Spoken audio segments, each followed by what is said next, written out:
বোন, ও ব্যাগলি বাড়ি থেকে বেড়াচ্ছে, তুই তাড়াতাড়ি আয়। ঠিক আছে, আমি এক্ষুনি আসছি।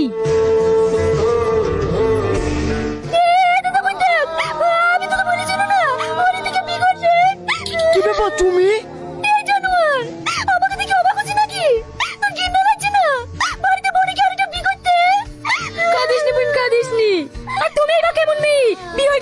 সত্ত্বেও আরেকটা মেয়ে সংসার নষ্ট করছো।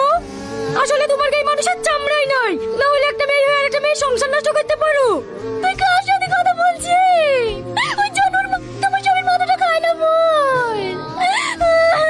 সকাল থেকে এত পেটে সমস্যা করছে না। দাও ভাই, টুপিটা দাও। হে সফি, তুই দিদিকে বিয়ে করছিলি? না না, আমি কেন বিকেটে যাবো? আমার তো ট্রেনা আছে। এটা রীতির বয়ফ্রেন্ড, বাড়িতে মেনে নিয়েছে না বলি আমি দায়িত্ব করে বিয়েটা দিয়ে দিয়েছি। তুমি দিদিকে ভালোবাসো না?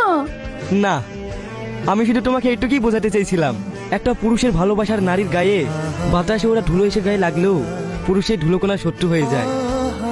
আর তুমি তো তোমার বেস্ট ফ্রেন্ডের সাথে ডান্স করছিলা, তাহলে তুমিই বলো আমার কি করে সহ্য হবে?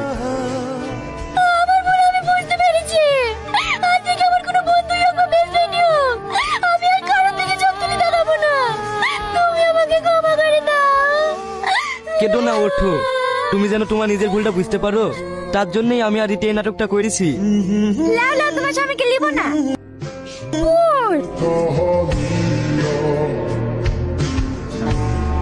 Ay, pero